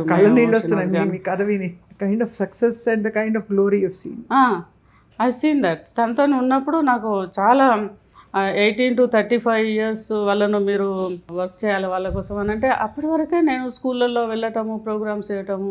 నాకు కలాం గారు పరిచయం అయ్యేటప్పటికే కొంచెం నేను ఆ లైన్లో ఉన్నాను. నాకు పిల్లలు సెటిల్ అయిన తర్వాత లోన్లీనెస్ వచ్చింది. పిల్లలు నా మీద డిపెండ్ అయినప్పుడు నేను ఫుల్ బిజీ ఉండే, ఎందుకంటే వాళ్ళే ప్రపంచం మీకు. వాళ్ళే ప్రపంచం. అక్కడికి వెళ్ళి మరి స్కూల్కి ఎప్పుడు వెళ్ళారు మళ్ళీ బ్యాక్ టు స్కూల్? నేను హన్మకొండకు షిఫ్ట్ అయిన తర్వాత ఈ adult education teacher 120 rupees Nehru కేంద్ర వాళ్ళది, అది 1 year ప్రాజెక్టు. ఆ తర్వాత నేషనల్ సర్వీస్ వాలంటీర్ అని ఊర్లలో తిరిగి చిన్న చిన్న మహిళా మండలి పెట్టి, లేకపోతే ఈ స్పోర్ట్స్ క్లబ్ పెట్టి, అలాంటి పని అన్నమాట. అది 190 రూపీస్. అది ఆ జాబ్ వచ్చింది. దాంతోనే ఊర్లో నుంచి బయటకు వచ్చే అవకాశం వచ్చింది నాకు. ఇది ఊర్లో నుంచి చేయడం కష్టమవుతుంది నాకు, నేను అట్లా వెళ్ళి మా హన్మకొండలో ఉంటానంటే మా హస్బెండ్ కూడా ఫస్ట్ ఒప్పుకోలేదు, సమిరెడ్డి గారు. తర్వాత ఇక ఫోర్స్ చేసి ఒప్పించి బయటకు వచ్చి హన్మకొండలో ఒక 60 రూపాయల ఇల్లు కిరాయి తీసుకొని సుబేదార్లో ముస్లిం వాళ్ళ ఇంట్లో ఉన్నా. ఫస్ట్ వాళ్ళు కూరగాయలు అమ్మేది. ఇక్కడ ఒక ఇన్సిడెంట్ చెప్తా. కూరగాయలు కొంటే రోజుకు 2 రూపాయలు అయ్యేది. 60 రూపాయలు అంటే చాలా కష్టం నాకు. వాళ్ళకి మేకలు ఉండేది, మటన్ షాప్ ఉండే, వాళ్ళకు కూరగాయల షాప్ ఉండే. వాళ్ళ కూరగాయలన్నీ మిగిలినవి వేస్టేజ్ అంతా తీసుకొచ్చి ఆ మేకలకు వేసేటోళ్ళు. అది ఎప్పుడో రాత్రి షాప్ క్లోజ్ అయినాక వస్తారు కదా, 11కి అట్లా వస్తారు. I used to wake up until they come home. 11కి వాళ్ళు వచ్చి మేకలకు వేసి వాళ్ళు కాలు చేతులు కడుక్కొని అన్నం తిని పడుకునేదాకా వెయిట్ చేసి, నేను పోయి కొన్ని కూరగాయలు ఏరుకొని వచ్చి పొద్దుటి కోసం పెట్టి, మళ్ళీ పొద్దున వాళ్ళు చూస్తే గుర్తుపడతారేమో, అటు ఇటు తిరుగుతారు కదా, రాత్రే వంట చేసి పెట్టి పడుకునేదాన్ని. Life taught me lot. ఎట్లా అంటే ఈ పూట గడవాలే, పిల్లలకు కడుపు నిండా భోజనం పెట్టాలి, నాకు అంతే తెలుసు. పిల్లల్ని హ్యాపీగా ఉంచాలి, హెల్తీగా ఉంచాలి, అంతే తెలుసు. నేను ఇదంతా చేసేటప్పుడు సమిరెడ్డి గారు ఊర్లో ఉండే, మా తమ్ముడు విష్ణు ఉండే నా దగ్గర, వాడు 5th క్లాస్, వాడికి భోజనం పెట్టాలి కదా. సో అట్లా చేసేటప్పుడు నా దగ్గర ఏం లేదు, ఓన్లీ ఒక ధైర్యం, విల్ పవరు, చేయగలన నమ్మకం నా మీద, అంతే. అంతే. మీకు బ్యాడ్ నెగిటివ్ థాట్స్ రాలేదు? లేదు, నాకు థాట్స్ లేవు, చెప్పుకోవడానికి ఎవరు లేరు, అంత ఫ్రీడమ్ లేదు. ఇప్పుడు నేను అమ్మ నాన్న దగ్గర లేను కదా చిన్నప్పుడు. నేను ఈ కష్టం రాగానే ఉరికిపోయి చెప్పి ఏడ్చేంత చనువు లేదు నాకు. నాన్న రిసీవ్ చేసుకుంటారు కదా, నీకు పెళ్ళి అయిపోయింది, బాధ్యత అయిపోయింది అన్నట్టే చెప్పిండు తను. నేను ఎప్పుడో ఇంట్లో బియ్యం లేకుంటే బియ్యం, పప్పులు, ఉప్పులు తీసుకొద్దామని పోతే, నువ్వు ఊరికి వచ్చి అదొకటి ఇదొకటి అడగకు, నాకు ఇక్కడ ఇబ్బంది ఉన్నది, నీకు పెళ్ళి అయిపోయింది, నేను నువ్వు చూసుకోమని చెప్పిండు నాన్న. అప్పుడు నాకు చాలా కష్టంగా, చాలా కోపం వచ్చింది. కానీ ఆయన సిచ్యువేషన్ అట్లనే ఉన్నది. సో నాది నేనే గడపాలి, నాది నేనే బతకాలి, నాది నేనే చేయాలనేది నాకు అర్థమైంది. ఇక నో వన్ ఈజ్ దేర్ అని. ఇక అమ్మ నాన్న కన్నా ఎక్కువ ఎవరు ఉంటారు? ఇక సమిరెడ్డికి నాకు నేను చెప్పి ఏడ్చుకునేంత, నువ్వు చెయ్యి అని చెప్పేంత ధైర్యం కానీ, లేకపోతే లొల్లు పెట్టుకునేంత అది కానీ, లేకపోతే బతిలాడేంత కానీ, లేకపోతే చనువు కానీ అది లేదు. ఊర్లో ఉంటారు, తను నాకు తనకు ఏజ్ గ్యాప్ ఎక్కువ, ఆయనకు కూడా అంటే ఎంత లౌక్యం తెలియదు, ఏదైనా చెప్తే కోపం వచ్చేది పట్టుగానే. ఆ ఫ్రీడమ్ పోయింది, చెప్పే ఫ్రీడమ్ పోయింది. ఆ తప్ప రైట్ అని అంటే నాకు తెలియదు, కానీ అట్లనే గడిచింది. ఇక ఎప్పుడైతే డిసైడ్ అయినో నేనే చదువుకోవాలి, నేనే ఏదైనా చేయాలి. ఈ మధ్యలో పూట గడవడానికి కష్టమయ్యేది. మళ్ళీ లైబ్రేరియన్, ఇది 1 year ప్రాజెక్టే. అది అయిపోయిన తర్వాత లైబ్రేరియన్గా జనశిక్షణ నిలయమని గిరిమాజ్పేట అక్కడ వరంగల్లో. చేయని ఉద్యోగం లేదు మీరు? లేదు. బండ ప్రకాష్ గారని మా సూపరింటెండెంట్ వత్సలాదేవి గారికి పరిచయం. తను అబ్బాయిను తను క్లాస్మేట్స్, తను రికమెండ్ చేస్తే వెళ్ళి అడిగితే ఉద్యోగం పడితే ఆ జనశిక్షణ నిలయం డిఆర్డిఏ వాళ్ళ ప్రాజెక్ట్ అది. మధ్యాహ్నం పూట మహిళలు చదువుకోవడానికి ఎంకరేజ్ చేయడానికి ఆ లైబ్రరీ. వరంగల్ దాకా వెళ్ళి చౌరస్తాలో దిగి సుబేదారికి నడవాలి అని అంటే కొంచెం టైం, బస్సు అక్కడికే వస్తాయి. అక్కడ నుంచి అక్కడికి నడవాలంటే అర్ధగంట పడుతుంది. మళ్ళీ ఏదైనా ఆటోనో మళ్ళీ ఏదైనా తీసుకోవాలంటే ఆటోన అవుతుంది. ఆటోన ఎందుకు ఖర్చు పెట్టాలి అని చెప్పి నడుచుకుంటూ పోయేదాన్ని. ఈ పోయే క్రమంలో ఆటోనకు 6 అరటిపళ్ళు వస్తే నా పిల్లలకు రేపు పొద్దుటికి అవుతుందని అరటిపళ్ళు కొనుక్కొని పోయేదాన్ని రోజు. నా పెద్ద బిడ్డకు అరటిపళ్ళు అంటే ఇష్టం. అట్లా ప్రతి పావుల, ప్రతి రూపాయి, ప్రతి 10 పైసలు అకౌంటబుల్ అప్పుడు. సో అట్లా గడిచేది రోజు. మీరు అయినా ఓడిపోలేదు? ఓడిపోలేదు. నా బిడ్డలు కూడా ఓడిపోవద్దు, నా బిడ్డలు కూడా మంచిగా ఉండాలి. నేను ఉన్నట్టు తిండి లేకుండా, బట్టకు లేకుండా, పొట్టకు లేకుండా, చెప్పులు లేకుండా బతకొద్దు. అయితే బాగా కోపం వచ్చేది, బాధ అయ్యేది. అంటే కొంచెం జ్ఞానం వచ్చినప్పుడు ఆలోచించేది, నా లైఫ్ ఎందుకు ఇట్లున్నది అని. నాకు నచ్చేది కాదు అసలు, చచ్చిపోవాలని అనిపించేది. కానీ చచ్చిపోతే పిల్లలు ఆగమవుతారు కదా. సో ఆ ప్రయత్నం కూడా చేసిన. పొలంలో పని చేసినప్పుడు అది చాలాసార్లు చెప్పిన. నేను నా బిడ్డను ఎత్తుకొని పోతా అంటే నా చిన్న బిడ్డ అమ్మ అమ్మ అని పిలిస్తే వచ్చి, ఆ రోజు ఇట్ వాజ్ ఇన్ 88, ఆ రోజు నేను ప్రామిస్ చేసుకున్నా, I don't want to go with any decisions ఫ్యూచర్లో అని చెప్పి అప్పుడు స్టాప్ చేసి అప్పటి నుంచి ట్రై చేస్తూనే ఉన్నా. ప్రయత్నం ఎప్పుడైతే హన్మకొండకు వచ్చినో డెఫినెట్గా ఏదో ఒకటి చేయగలని నమ్మకం డెవలప్ అయ్యి, అక్కడ కూడా పూట గడవడం కష్టమైతే భాగ్య అని నా క్లాస్మేట్కు టైలర్ షాప్ ఉండే, బట్టల షాప్ చిన్నది. వాళ్ళ ఇంటి ముందట ఇట్లా మిషన్ పెట్టుకొని కుడతారు. దాన్ని బతిలాడి ఒక పాత మిషన్ తెచ్చుకొని ఇంట్లో పెట్టుకొని రాత్రిపూట పెట్టికోట్స్ కుట్టేదాన్ని. ఒక పెట్టికోట్ కుడితే ₹1. మెటీరియల్ కూడా అదే ఇచ్చేది. పాపం జనరల్గా ఇయ్యరు, కానీ నాకు ఇచ్చేది అది. నేను పూట గడవటం కష్టమవుతున్నా. ఎక్కడున్నదో భాగ్య థ్యాంక్ యూ. తెలియదు, ఈ మధ్య కలవలే. అయితే అట్లా రోజుకు 15-20 పెట్టికోట్స్ కుడితే ₹15-20 సంపాదించేదాన్ని. దాంతో గడవడం ఇల్లు. ఒక్కరోజు ఇదే అరటిపళ్ళు వేస్తే ఆ పేపర్లో open university degree 10th class pass అయితే చాలు, 20 ఏళ్ళ వయసు ఉంటే చాలు అనేది చూస్తే ఈ ₹325 fee per annum. So I can afford అది కదా. దానికని అప్పుడు నేను అప్లై చేస్తా అని చెప్పి మా హస్బెండ్కి ఆనే దగ్గర, నాకు సుబేదారికి ఆర్ట్స్ కాలేజ్ వాకబుల్ డిస్టెన్స్. సడన్గా అక్కడికి వెళ్ళి అప్లికేషన్ తీసుకొని వచ్చి ఫిల్ చేసేటప్పుడు మా హస్బెండ్కు చెప్పిన, ఎట్లా చేస్తానంటే ఏం పని లేదా, పోవడం అవసరం. ఆర్గ్యుమెంట్ ప్రతి దాంట్లో అయ్యేది, కానీ ప్రతిది కూడా I use to inform him. తప్పకుండా నేను చెప్పి చేయాలని, వద్దు అది ఇదని డెఫినెట్గా ఆర్గ్యుమెంట్ అయ్యేది. బట్ నేను మొండిదాన్ని, నేను విన్నాను. సో నేను అనుకున్నదే చేసేదాన్ని, పిల్లల కోసం ఆలోచించేదాన్ని. కాబట్టి ఐ నీడ్ ఎడ్యుకేషన్. బాగా చిన్నప్పుడు ఒక కళ ఉండేది, ముందట డాక్టర్ అనిల్ జ్యోతి అని. ఎట్లా బైపీసీ చదవలేకపోయినా కదా, ఓపెన్ యూనివర్సిటీ డిగ్రీ ఈ వొకేషనల్ చేస్తే క్రాఫ్ట్ టీచర్గా గవర్నమెంట్ ఉద్యోగం వస్తుందని తెలిసింది.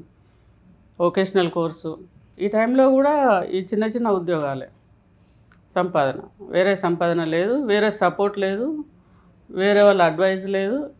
కనీసం ఒక 10 కిలోల నూకలు ఇస్తే ఎక్కడన్నా పని చేద్దామంటే అటువంటిది కూడా లేదు మనకు. మా ఫ్యామిలీ మెంబర్సే మిల్లులు ఉన్న వాళ్ళు ఉండే, కానీ అటువంటి పని కూడా దొరకలేదు. కొంత టైం తర్వాత సమిరెడ్డి గారు వచ్చి ఇక పిల్లలతోనే ఉండటానికి వచ్చారు. వచ్చినాక ఒక ప్రైవేటు ఉద్యోగంలో చేరారు. ₹500, ఐ థింక్ 600.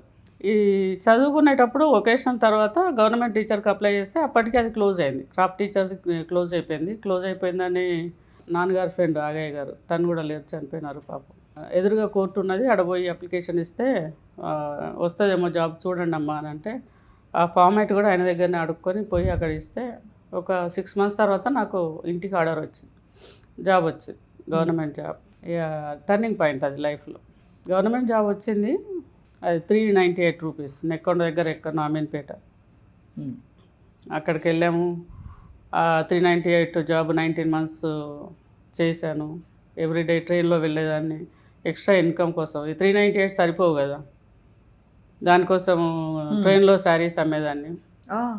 మళ్ళీ నీలాంటి వాళ్ళని పట్టుకొని శారీస్ అమ్మి శారీ మీద 20 రూపాయలు సంపాదించేదాన్ని. బా, ఎంత చొరవ తల్లి మీకు, అసలు హ్యాట్స్ ఆఫ్. ఇప్పుడు చెప్పుకుంటే ఒక ఆల్మోస్ట్ ఎంత డ్రామాటిక్, ఎంత సినిమాటిక్ ఇదిలా ఉంది. అసలు ఒక కథలో కూడా ఇన్ని మలుపులు ఉండవు. అలాంటిది మీరు బ్రతుకు తెరువు కోసం ఏదో ఒకటి చేసి గౌరవంగా నేను సంపాదించుకోవాలని ఒక కంకణం కట్టుకున్నారు. టైపిస్ట్ జాబ్ వస్తే కొంచెం కూర్చొని పని చేయొచ్చు, ఈ తిరుగుడు ఇదంతా కష్టమవుతుందని టైప్ రైటింగ్ నేర్చుకున్నా. I want to share this bad experience for good sign. నేను పొద్దున్నే టైప్ ఇన్స్టిట్యూట్లోకి పోతే నా వేషం చూసి, ఇక నేను పొలంలో పనిచేసిన కదా, గలీజ్గా ఉండే చూసడానికి. పోతే వాళ్ళు నన్ను చూసి, నేను రూమ్ ఊడ్చడానికి వచ్చిన అనుకొని ఊడ్చేసిపో తొందరగానే, వాళ్ళు బయటకు పోయి నిలబడ్డారు. వాళ్ళ స్టూడెంట్స్ 10 మంది ఉంటారు. లేదు నేను నేర్చుకోవడానికి వచ్చిన మీ లెక్కనే అని అంటే, వాళ్ళు నన్ను చూసి నవ్వి, చెప్పినవు తీయమ్మా ఊడ్చుకొని పోవాలి. ఇప్పుడు అలాంటి 100 మందికి మీరు ఉద్యోగం ఇచ్చే పరిస్థితికి చేరారు. 100 ఏంటి, ఇంకా ఎక్కువే.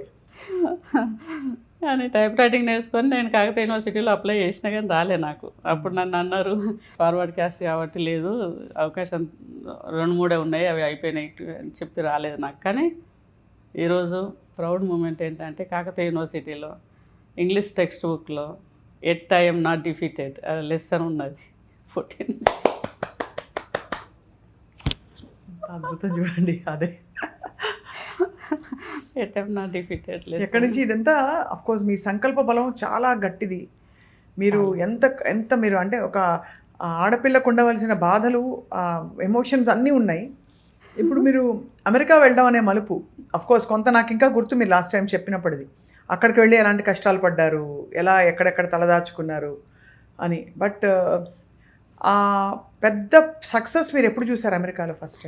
ఈ జాబ్ వచ్చినాక రెగ్యులర్ అయింది నాకు. 95లో రెగ్యులర్ టీచర్ అయింది. రామకృష్ణాపూర్లో చేస్తుండే జాబ్. 4 years జాబ్ చేసిన. టీచర్గా చేసినప్పుడు I was into union, teachers union ఏపీటీఎఫ్లో ఉండే, మండల్ ప్రెసిడెంట్ ఉండే. బాగా అగ్రెసివ్ ఉండే. ఈ సాయంత్రం పూట టైం వేస్ట్ అవుతుందని చిట్టీలు నడిపేదాన్ని, పార్ట్ టైం చిట్టీలు. అందులో డబ్బులు జీతానికన్నా ఎక్కువ సంపాదించేదాన్ని. పిల్లల్ని పొద్దున్న స్కూల్లో డ్రాప్ చేసిపోయి లూనా కొనుక్కున్నా. ఫస్ట్ లూనా మీద పిల్లల్ని ఆడ డ్రాప్ చేసిపోయేదాన్ని. మళ్ళీ వచ్చేటప్పుడు తీసుకొని వచ్చేదాన్ని. వచ్చే వాళ్ళని ట్యూషన్లో వదిలేసి చిట్టీల పైసలు వసూలు చేసుకోండి. ఇక అట్లా. అండ్ ఎడ్యుకేషన్ కూడా స్టాప్ చేయలేదు. కాకతీయ యూనివర్సిటీలో మాస్టర్స్ చేసినాను, ఎంఫిల్ అప్లై చేసిన, పిహెచ్డి కూడా నాకు తర్వాత అమెరికా పోయిన తర్వాత పిహెచ్డి అడ్మిషన్ వచ్చింది. రాములు గారు నా గైడు అక్కడ. కానీ పిహెచ్డి కాకతీయ యూనివర్సిటీలో చేయలేదు. నేను కేప్టౌన్ యూనివర్సిటీలో అడ్మిషన్ తీసుకున్నా. అక్కడ కూడా ఇన్కంప్లీట్ ఉన్నది, ఇప్పుడు ఇంకా చేయలేదు. ఈ 97లో మా కజిన్ ఒక ఆమె అమెరికా నుంచి వస్తే ఆమెను చూసి, ఆమె స్టైల్ చూసి, ఆమె ఖర్చు పెట్టే విధానం చూసి, నల్ల కళ్ళద్దాలు పెట్టుకొని అట్లా చూసి నేను కూడా అద్దాలు పెట్టుకొని కారు నడవ. చిన్న కోరిక కానీ ఒక పెద్ద విజయం సంపాదించి పెట్టింది అది. ఇవాళ టుడే జ్యోతి గారు silly but that is true. తనని చూసి తననే అడిగి ఇట్లా వస్తే సక్సెస్ అవుతా అంటే, maybe you will success because ఎక్కడో పొలంలో పనిచేసిందని ఇలా వచ్చి. అప్పుడు నేను కంటికొండ కొనుక్కున్నా. ఓ మస్తు స్టైల్ కొట్టేదాన్ని, అద్దాలు పెట్టుకొని స్టైల్ కంటికొండ నడుపుడు అట్లా. కానీ అట్లా లక్షల రూపాయలు ఇట్లా ఖర్చు పెడతా అంటే చూసి షాపింగ్లో, అంటే మనం అమెరికా పోతే మనం కూడా ఇట్లా సంపాదించవచ్చు అని. ఇక్కడ 5,500 వచ్చేది నా జీతం. సో అదే మీకు 10 పైసల నుంచి ఎంత పెద్ద జంపు, చాలా పెద్ద జంప్. అదే కాదు, 398 చాలా హ్యూజ్ మనీ నాకు. స్టార్టింగ్లో 120 రూపాయలే హ్యూజ్ మనీ నాకు. ఎందుకంటే 120 రూపాయలు నాకు కావాలంటే అయితే అత్తగారిని అడుకోవాలి, లేకపోతే హస్బెండ్ని అడగాలి, లేకపోతే బావని అడగాలి, లేకపోతే పోయి మా నాన్నని అడగాలి. మా నాన్న అయితే ఇయ్యనని చెప్పారు ఓపెన్గానే, నాకు ఇంకా బాధ్యతలు ఉన్నాయని. So it was very huge thing for me.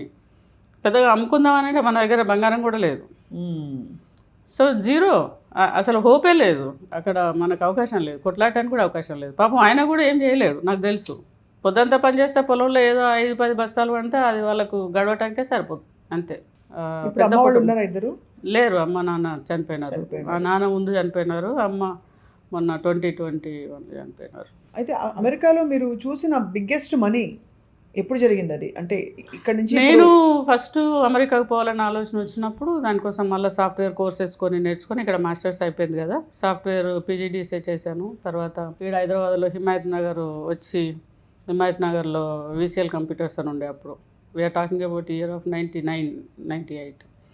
అక్కడ కొంచెం కోర్సెస్ నేర్చుకొని ఈమెయిల్ ఐడి క్రియేట్ చేస్తేనే మస్తు మనకి ఇంగ్లీష్ మస్తు తెలిసిపోయింది అంత పోజులు. అక్కడ దిగినాక తెలిసింది మనకేం రాదు అని. మనకేం రాలేదు, ఇప్పుడు నేర్చుకోవాలని స్టార్ట్ అయింది. అయితే ఫస్ట్ 2 times నేను H1 అప్లై చేసినా కానీ అన్ఫార్చునేట్లీ నాకు H1 రాలేదు, రిజెక్ట్ అయింది. అక్కడ ఒకసారి రిజెక్ట్ అయింది, ఇక్కడ ఒకసారి రిజెక్ట్ అయింది. అయినాక మళ్ళీ మా ఫ్రెండ్, నా కొలీగ్ శ్రీరంజని అని ఉండే, దానికి వాళ్ళ అన్నకు కంపెనీ ఉండే, వాళ్ళ అన్న శ్రీకాంత్ గారు లేరు ఇప్పుడు, పాపం హార్ట్ అటాక్ వచ్చి చనిపోయినారు. అయితే తను ద్వారా మళ్ళీ అప్లై చేస్తే అది కూడా పోయింది. పోయిన తర్వాత వాళ్ళ అమ్మ నాన్న దగ్గరికి పోయి ఇక్కడ బతిలాడిన పర్కాల్లో, నాకు ఇట్లా విజిటర్ వీసా ఉంటుందట, ఇప్పించండి, కొంచెం హెల్ప్ చేయండి అని అంటే ఆ వీసా వస్తే ఆ వీసా మీద అమెరికాకు స్టాంపింగ్ అయినాక that is again new chapter. ఎట్లా అమెరికాకు పోవాలనే దాంట్లో అది సక్సెస్ అయినా. తయారైనాక అంతా అయిపోయిన తర్వాత మా హస్బెండ్ పోవద్దు అంటాడు, దానికి మళ్ళీ ఒక పెద్ద యుద్ధం. ఇప్పుడు ఎంత సంతోషపడి ఉంటారు మిమ్మల్ని చూసి. అంతే కదా, ఎక్కువ ఎంజాయ్ చేసేది ఆయనే కదా. అయితే ఇప్పుడు ఇక అక్కడికి వెళ్ళిన తర్వాత అమెరికా అనగానే ఇక్కడ నుంచి స్వర్గం లెక్క ఊహించుకుంటాం కాదు, అబ్బా చాలా కష్టమైన పని. ఇక్కడ మనము ఎవరు లేకున్నా ఏదో అట్లా బతికేయచ్చు, ఓ రోజు ఉన్నా లేకున్నా బతికేయచ్చు, ఓ ఇల్లున్నా లేకున్నా బతికేయచ్చు, ఎట్లనో ఒకట్లా బతికేయచ్చు ఇక్కడ కదా. అక్కడ అట్లా బతకలేం కదా, ఎట్లనో అట్లా బతకలేము. అక్కడ కంపల్సరీ రూల్స్ రెగ్యులేషన్స్, పని సంపాదన ప్రతి తెలిసి ఉండాలి. ఇంటికి నెల గడిస్తే 10 బిల్లులు వస్తాయి, మనమే కట్టుకోవాలి. So it is not so easy కదా. నేను ఫస్ట్ పోయినప్పుడు పేయింగ్ గెస్ట్గా ఉన్నా $300 ఒక గుజరాతీ ఫ్యామిలీలో, న్యూ జెర్సీలో ఓక్ ట్రీ రోడ్లో ఉన్నా, హిల్ టాప్ అపార్ట్మెంట్స్ అని. వాళ్ళంతా ఫిల్ ఉండి రూమ్లో బెడ్ ఇస్తే 400, హాల్లో సోఫా దగ్గర పడుకుంటే 300. నేను 300 చూస్ చేసుకొని హాల్లో సోఫా కాడ పడుకునేదాన్ని. ప్రతి చోట మీరు అంటే ఎంత ఏ సవాల్ వచ్చినా నాకెందుకు నేనెందుకో ఆగిపోలేదు కాబట్టి మీకు ప్రతి చోట పరిష్కారం విజయమే వచ్చింది. అంతే, నేనే ఇవాళ అనుకోవాలి, ఆలోచించాలి, రేపు ఏం చేయాలి, రేపు అది సక్సెస్ అవుతుంది కాదు, కింద పడతాం లేస్తాం, మళ్ళీ ఆలోచించాలి, మళ్ళీ ఒకటి పట్టుకోవాలి, మళ్ళీ పోవాలి, మళ్ళీ చేయాలి. మీరు but when did you get your first, మీరు కంపెనీ ఎప్పుడు పెట్టారు? ఫస్ట్ పేయింగ్ గెస్ట్ ఒక షాప్లో పనిచేసిన, తర్వాత ఒక మోటల్లో పనిచేసిన, తర్వాత సాఫ్ట్వేర్ రిక్రూటర్గా పనిచేసిన, తర్వాత బేబీ సిట్టర్గా చేసిన, 7-Eleven షాప్లో చేసిన. ఇవన్నీ చేస్తూ ఉన్నప్పుడు ఈ సాఫ్ట్వేర్ రిక్రూటర్ జాబ్లో చేసినప్పుడు ఈ ఫస్ట్ విజిటర్ వీసా 6 months తర్వాత ఎక్స్టెన్షన్ చేసుకున్నా, H1 అప్లై చేసిన. సాఫ్ట్వేర్ రిక్రూటర్గా పనిచేసినప్పుడు సౌత్ కరోలినాలో సంజయ్ అని వాళ్ళ కంపెనీలో పనిచేసేదాన్ని. వాళ్ళ కంపెనీలో పనిచేసినప్పుడు అక్కడి నుంచే ఇది H1 అప్లై చేసుకున్నా.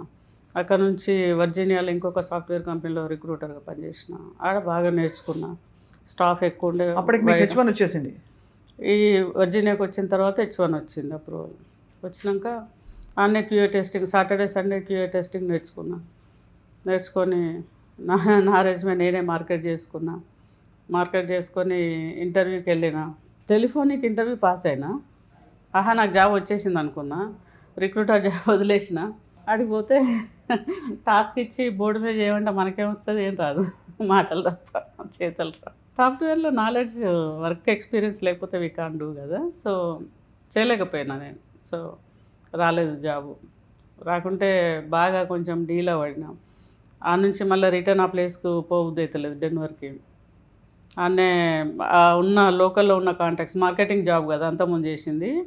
ఆ లోకల్లో ఒక ఆమెకు కాల్ చేస్తే కళ్యాణి అని బెంగళూరు అమ్మాయి, ఆమె అకామిడేషన్ ఇచ్చింది for 1 week paying guest. So అట్లా ఫినిక్స్లో సెట్ అయ్యి అక్కడ మా ఊరు ఫినిక్స్లో సెట్ అయ్యి మొత్తానికి అక్కడే మీరు సాఫ్ట్వేర్ అక్కడే. అయితే ఏమైందంటే వచ్చిన తర్వాత మళ్ళీ సాఫ్ట్వేర్ రిక్రూటర్ జాబ్ కోసం వెతికిన ఫస్ట్. తర్వాత 7-Eleven గ్యాస్ స్టేషన్లో చేసిన, అక్కడనే బేబీ సిట్టర్గా చేసిన స్కాచ్డేల్లో. మీ బ్రదర్ ఉన్న ప్లేస్లో. అవును, స్కాట్స్డేల్లో ఉంటాడు అని. స్కాట్స్డేల్లో వాళ్ళు నార్త్ ఇండియన్స్ బాగానే ఫస్ట్ పేయింగ్ గెస్ట్ హౌస్ ఉన్నది వాళ్ళ ఇంట్లోనే, ఫస్ట్ బేబీ సిట్టర్ వేసింది వాళ్ళ ఇంట్లోనే, ఫస్ట్ సాలరీ తీసుకున్నది వాళ్ళ దగ్గరనే, ఫస్ట్ నా ఎంప్లాయీ నార్త్ ఇండియనే. అట్లా కనెక్ట్ అయింది. సో నేను వాళ్ళ ఇంట్లో బేబీ సిట్టర్గా చేసినప్పుడు నాకు పిల్లల మీద బాగా మనసు మళ్ళీంది. పిల్లల్ని ఇక్కడ వదిలేసిపోయినా కదా అప్పుడు. అవునవును. సో ఇండియాకి వద్దామని చెప్పి ప్లాన్ చేసి H1 వచ్చింది కదా, H1 స్టాంపింగ్ ఇండియాకి వస్తే కాదని చెప్పి మెక్సికోకి వెళ్ళిన. అదే అప్పట్లో అలా చేసేవారు అందరూ. మెక్సికోకి వెళ్ళి ఆడ స్టాంపింగ్ అయిన తర్వాత 1 వీక్ లోపల ఇండియాకు వచ్చేసిన ఫస్ట్ టైం. అయితే I believer, I'm strong believer. నేను దేవుణ్ణి నమ్ముతాను, తర్వాత కర్మని నమ్ముతాను, రిచువల్స్ నమ్ముతాను, ఈ పూజలు పునస్కారాలు బాగా చేస్తాను అప్పుడైనా ఇప్పుడైనా. అంటే ఐ బిలీవ్. నాకు ఒక పంతులు ఉండే ఈడ రామప్ప టెంపుల్లో పనిచేస్తారు తను. ఆయన చెప్పారు, ఇట్లా నీకు అమెరికాలో ఉద్యోగం రాదు, వ్యాపారం చేస్తే నువ్వు డెవలప్ అవుతావు, బాగా మంచిగా ఉన్నాయి నీకు భవిష్యత్తు వ్యాపారంలో అని. అంటే నేను నమ్ముతాను, ఎందుకంటే ఆయన నాకు స్టాంపింగ్ పోయినప్పుడు డేట్ అదంతా తనే ఫిక్స్ చేశారు. ఓకే, కాబట్టి స్టాంపింగ్ అయింది కాబట్టి నమ్మకం ఇంకా పెరిగింది. Then I started think about it. ఆయన అడిగిన ఏ పేరుతో పెట్టాలి అని అంటే ఇట్లా పలానా నేమ్తో పెట్టండి అని అంటే ఐ స్టార్టెడ్ కంపెనీ, ఈ సాఫ్ట్వేర్ సొల్యూషన్స్. కానీ కంపెనీ స్టార్ట్ చేసి ఇక్కడ నుంచి రిజిస్టర్ చేసిన కంపెనీ తెలుసా. ఈ నుంచి పాస్పోర్ట్ పంపించి, ఈ నుంచి నా వీసా స్టేటస్ పంపించి. అప్పుడు H1 మీద కంపెనీ పెట్టేటోళ్ళు కాదు, కానీ నేను కనుక్కుంటే సిపిఐ గారు పెట్టవచ్చు, but you should not work for that company. నేను వేరే కంపెనీకి పనిచేస్తుండే, ఈ కంపెనీ పెట్టి బిజినెస్ స్టార్ట్ చేసి అలా అలా అలా పుంజుకుని నిలబడి ఇప్పుడు యువర్ మిలియనేర్. భగవంతుడితే. ఈ అమెరికాలో మీకు పెద్ద ఇల్లా? చాలా పెద్ద ఇల్లు అండి. అప్పుడు 6 బెడ్రూమ్ హౌస్, పిల్లలందరూ నేను కలిసి ఉండే. ఏ ఊర్లో ఉంటారు ఇప్పుడు అమెరికాలో? ఫినిక్స్లోనే ఉంటారు. ఫినిక్స్లోనే ఉంటాము. అయితే అందరం కలిసి ఉన్నప్పుడు పెద్ద ఇల్లు. ఇప్పుడు 3 ఇల్లు తీసుకున్నాము. 2 ఇల్లు పెద్దవి, 1 చిన్న ఇల్లు. సో ఆ పెద్ద ఇల్లు ఆడపిల్లలు ఇద్దరు. ఎందుకంటే ఇప్పుడు వాళ్ళకి చిన్న పిల్లలు ఉన్నారు, ఫ్యామిలీ ఉన్నారు. నేను ఇక్కడ కొంతకాలం, అక్కడ కొంతకాలం ఉంటాను, తిరుగుతూ ఉంటాను. సో ఇక్కడ అఫ్ కోర్స్ ఇది అందరికీ చూపించాం బిగినింగ్లోనే. జ్యోతిరెడ్డి గారిని ఇన్వైట్ చేయడానికి కొంపల్లిలోని వాళ్ళ ఇంటికి మనం వెళ్ళాము, సుమన్ టీవీ నుంచి ఇన్వైట్ చేయాలని చెప్పి. సో అది చూసారు మీరు ఆల్రెడీ బిగినింగ్లో. సో కొంపల్లిలో ఉంటూ అక్కడ అమెరికాలో మీకు ఒక ఇల్లు ఉంది. అండ్ ఇప్పుడు కానీ విశేషం ఏంటంటే, ఇంత అలసిపోయాక ఎవరైనా అబ్బా ఉన్న సంపాదించుకునే డబ్బులన్నీ ఎంజాయ్ చేద్దాము, ఊర్లు తిరుగుదాము, చక్కగా వేరే వేరే దేశాలకు వెళ్దాము, కిట్టి పార్టీలకు వెళ్దాం, ఫ్రెండ్స్తో ఎంజాయ్ చేద్దాం, ఇట్లా ఉంటుంది. మీరేమిటి మళ్ళీ సేవలో పడిపోయారు. చాలా సోషల్ వర్క్ చేయాలి, ప్రజల మధ్య ఉండాలి, కష్టపడే ఆడపిల్లలకి మహిళలకి చాలా చేయూతనివ్వాలని ముందుకు వచ్చారు. ఇది ఏమైందంటే, నేను ఎక్కడో ఏం లేకుండా పెరిగిన కదా, ఇండియాకి వచ్చినప్పుడు ఫస్ట్ ఆర్ఫన్ హోమ్స్కి వెళ్ళిన. ఒక 42 హోమ్స్ విజిట్ చేసిన ఇయర్ ఆఫ్ 2010లో చేసి. ఫస్ట్ నాకు 2007లో Ambedkar open university silver jubilee function అయింది. ఫంక్షన్ అయినప్పుడు గంటా చక్రపాణి గారు అక్కడ నుంచి, అంటే అచీవర్లో చూసినప్పుడు నా పేరు కనపడి తను పిలిచి ఆ సిల్వర్ జూబ్లీలో వాళ్ళు హానర్ చేశారు. ఆ రోజు ఇండియాలో చాలామందిని కలిసిన తర్వాత నేను నా గురించి మాట్లాడేటప్పుడు చాలా ఎమోషనల్, మీలాగా ఇవాళ అయినట్టు చాలామంది అక్కడ చాలా ఎమోషనల్ అయిపోయి. అది విన్న తర్వాత కే శ్రీనివాస్ గారు ఆంధ్రజ్యోతి నుంచి నా ఇంటర్వ్యూ చేశారు, జ్యోతి బనే జ్వాల అని. ఆ క్యాప్షన్తోనే ఆర్టికల్ రాశారు, ఫ్రంట్ పేజీలో ఫోటో వేసి లోపల స్టోరీ రాసి వేశారు. దాంతోనే జనాలందరికీ తెలిసిపోయింది. ఆ తర్వాత పిల్లల పెళ్ళిళ్ళు అయ్యేదాకా నేను కామ్గున్నా. ఇంటర్వ్యూలు ఇవ్వడానికి అన్ని ఛానల్స్, అన్ని పేపర్స్ అడిగారు నన్ను, ఇవ్వలేను. 2010 వరకు కామ్గున్నా. కానీ పిల్లల పెళ్ళిళ్ళు అయిపోయిన తర్వాత 11లో నాకు బాగా లోన్లీనెస్ వచ్చేసింది. సో నేను శ్రీకృష్ణ చాంటింగ్ చేస్తున్నా. ఎక్కువ సౌండ్కి హానెస్ట్లీ చెప్తున్నా, నాకు వినిపించింది, నా మనసు నాకు చెప్పిందా నాకు వినిపించింది, ఎక్కడి నుంచి వచ్చినామో అక్కడికి పోవని. నేను ఒక 15 డేస్లో టికెట్ బుక్ చేసుకొని ఇండియాకి వచ్చిన. సీరియస్లీ నేను అన్ని అనాథ హోమ్లు, ఓల్డ్ హోమ్లు అన్నీ పోయినా. ఒక 42 హోమ్స్ నోట్స్ రాసుకున్నా. అక్కడ ఏమేమి అవసరాలు ఉన్నాయో చూసిన, కనెక్ట్ అయినా హోమ్స్కి. ఆ హోమ్స్లో వాళ్ళని కలిసి వాళ్ళ ప్రాబ్లమ్స్ రాసుకొని, ఇక్కడ ఏమేమి ఇష్యూస్ అని చూసినప్పుడు వాళ్ళకు ఏం హక్కులు లేవు. వరంగల్లో నుంచి కొంతమంది పిల్లల్ని తీసుకొని పోయి ఢిల్లీలో, అప్పుడు ఏపీ భవన్ 70 మంది పిల్లల్ని తీసుకొని పోయి వారం రోజులు ఉన్నాం అక్కడ ఉండి రిప్రజెంటేషన్ ఇచ్చినాం. ఫోర్స్ అని ఒక ఆర్గనైజేషన్ పెట్టి దాని త్రూ రిప్రజెంటేషన్ ఇచ్చినాం అందరికి. అప్పటి నుంచి ఇప్పటిదాకా ఇస్తూనే ఉన్నా. Nothing happen honestly. పిల్లలకు ఆధార్ కార్డు లేదు. 4 కోట్ల మంది పిల్లలు ఉన్నారు అనాథలు దేశంలో. 3% ఆఫ్ పాపులేషన్. How come? నేను ప్రణబ్ ముఖర్జీ గారిని కలిసినప్పుడు అడిగిన, ఈ పిల్లలకు బతికే హక్కు లేదా? ఈ పిల్లలకు మనం ఏం చేయలేమా? ఈ పిల్లలకు ఇట్లనేనా? నేరస్తులు అవుతున్నారు వాళ్ళు. So they are becoming criminals sir. We have to do something. Please sir. I touched his feet, I touched Kalamji feet, I touched Anna Hazare feet. I met so many MPs, including Sharad Pawar, including Chandresh Kumari, Sonia Gandhi's friend, and Smriti Irani, nowadays leader. And I met so many MPs, you name it, I met. And I met CM Garu, KCR Garu. I met all cabinet ministers and BRS.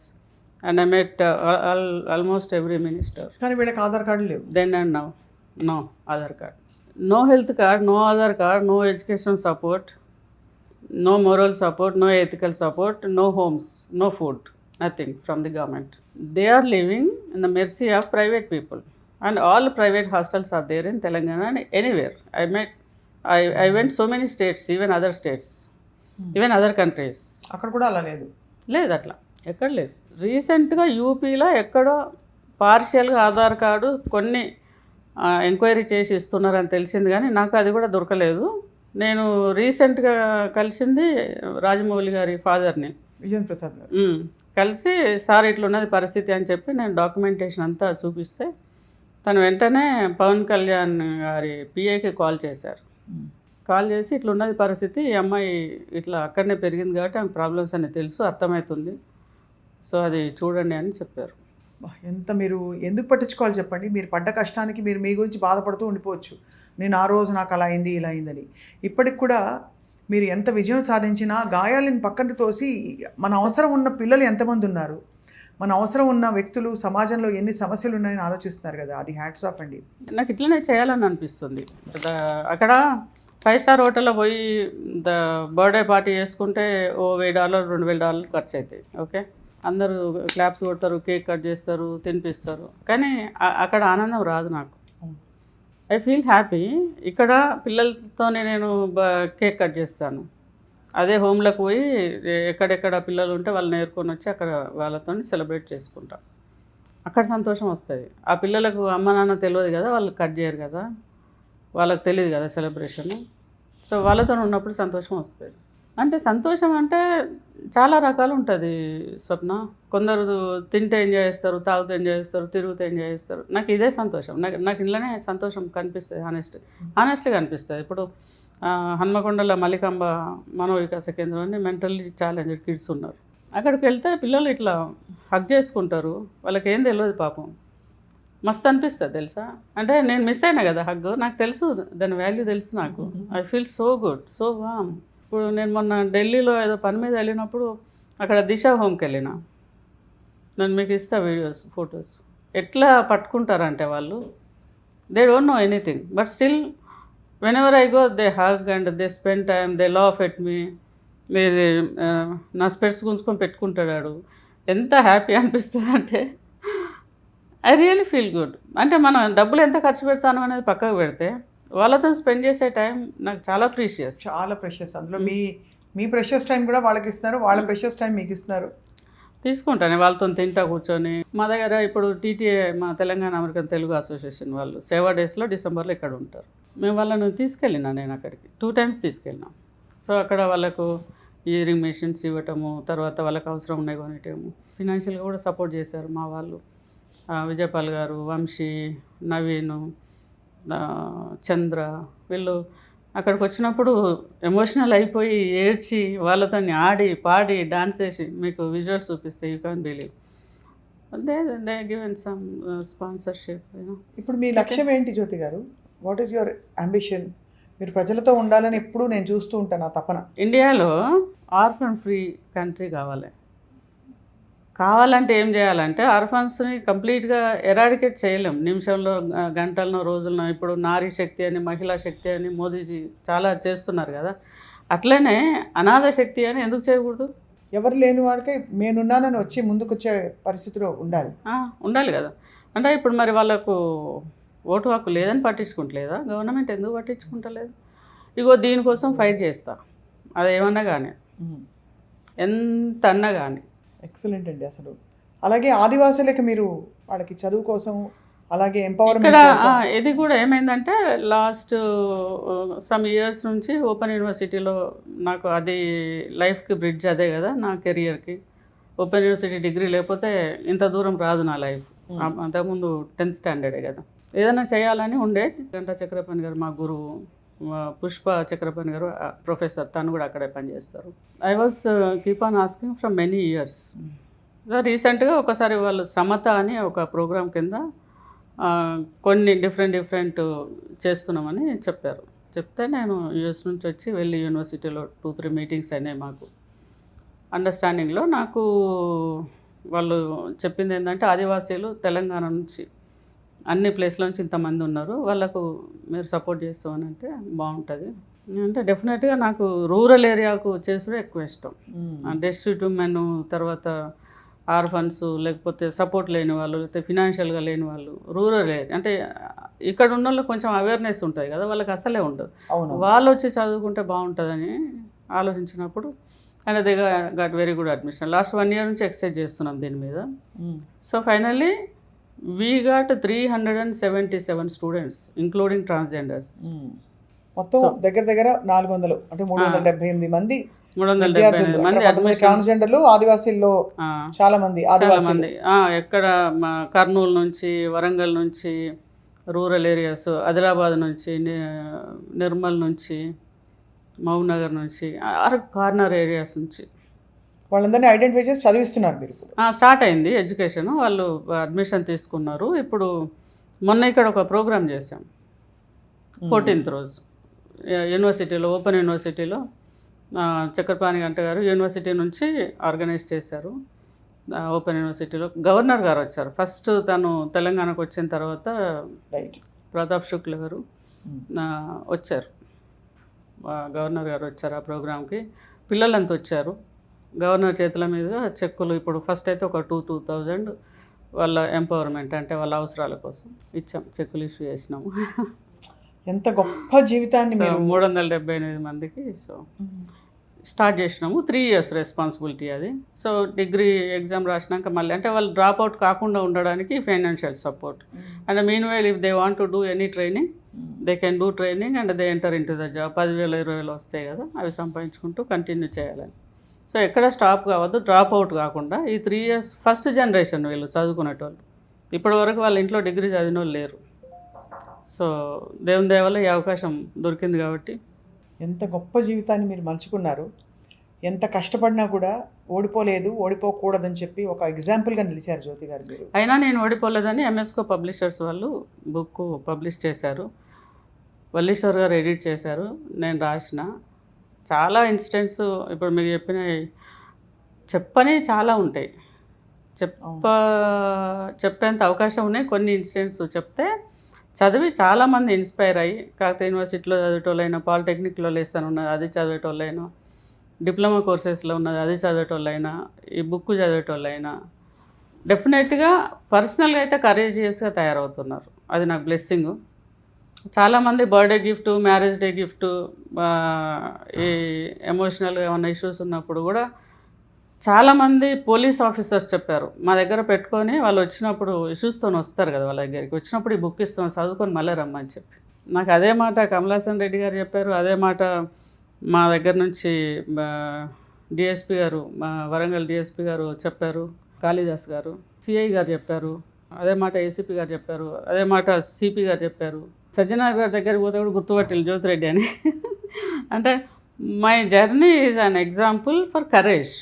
అంతే కదా, inspiration. Okay, first courage. అంటే కష్టాలు వస్తాయి పోతాయి, రాకుండా ఎట్లుంటాయి. నేను last time మీకు ఇంటర్వ్యూలో చెప్పిన, 100 సార్లు చచ్చిపోయినాక 101 సార్లు లేచింది జ్యోతిరెడ్డి. ఫీనిక్స్ బర్డ్ అని స్టోరీ కూడా రాసిన నాది నమస్తే తెలంగాణలో.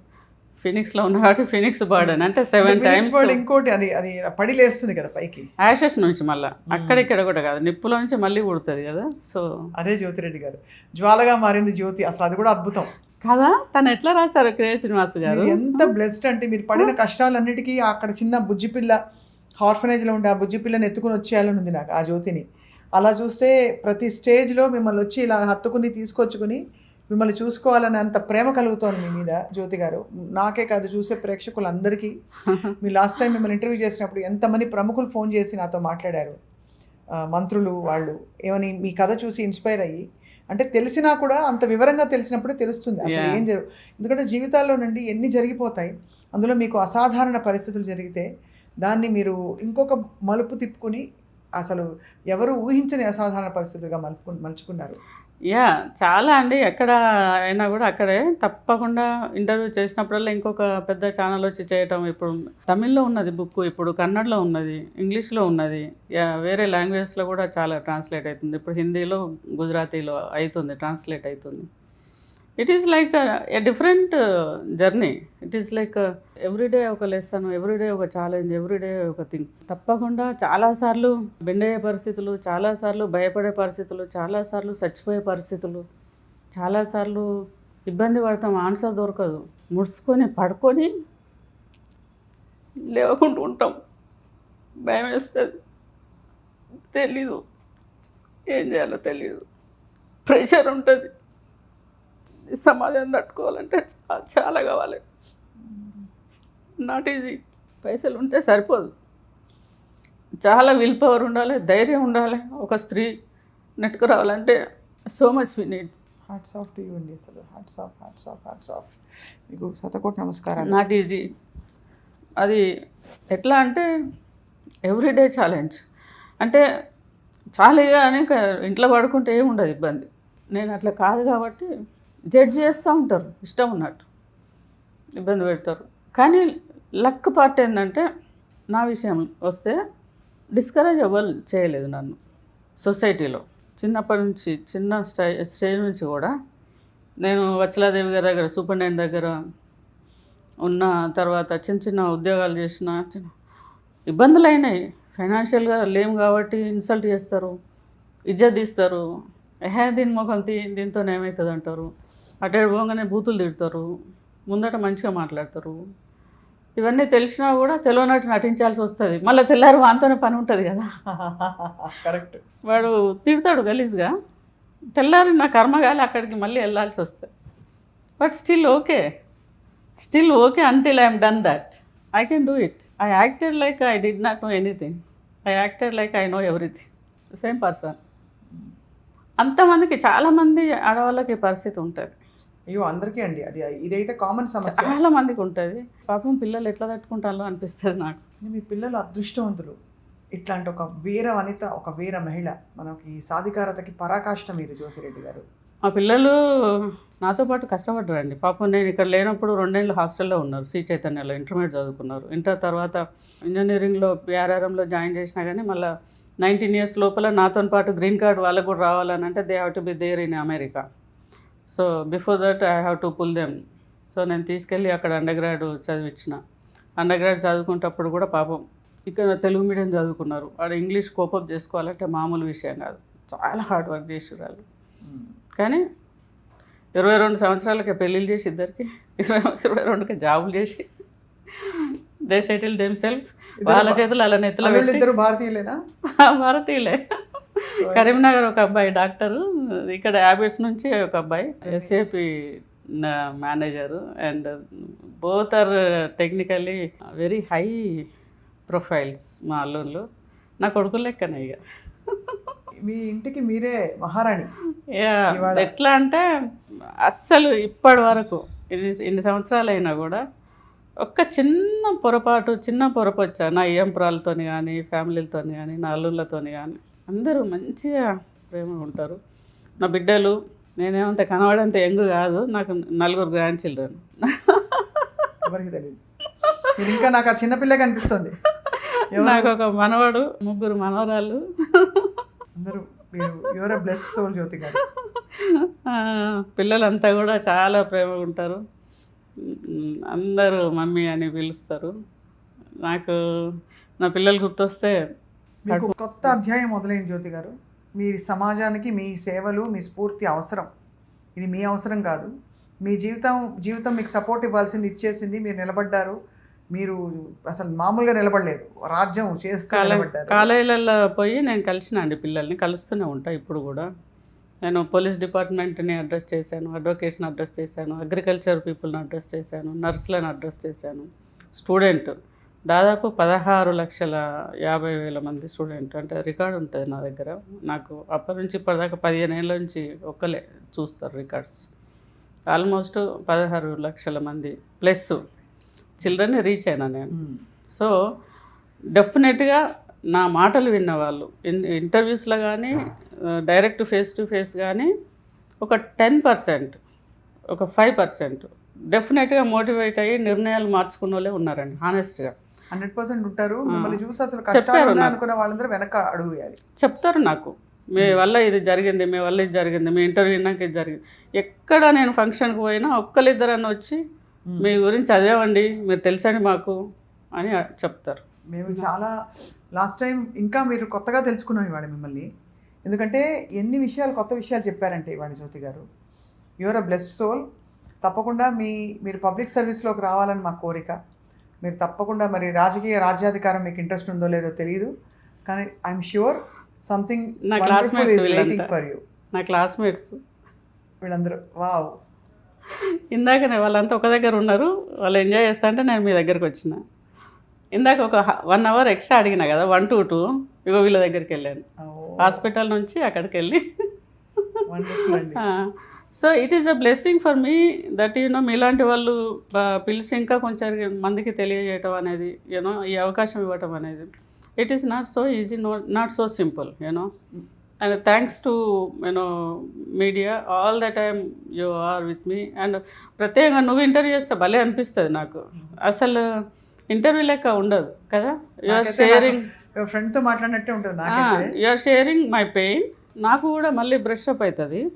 వినే వాళ్ళకు కూడా నా స్టోరీలు అందరూ సింక్ అవుతారు. అంతే కదా. ఒక ప్రైవేట్ టీచర్ చేసేటోళ్ళు, ఒక బట్టల షాప్ పని చేసుకునేటోళ్ళు, ఒక షాప్లో పని చేసేటోళ్ళు, ఒక 150 రూపాయలకు పని చేసేటోళ్ళు, ఒక కూలీ పని చేసేటోళ్ళు, వ్యవసాయం పని చేసేటోళ్ళు, గవర్నమెంట్ టీచర్లు, తర్వాత ఒక బిజినెస్ ఉమెన్, అందరు సింక్ అవుతారు కదా. ఎవరెవరి కష్టాలు ఎక్కడెక్కడో ఒక దగ్గర వాళ్ళకు అటాచ్ అవుతుంది, ఆన్సర్ దొరుకుతుంది.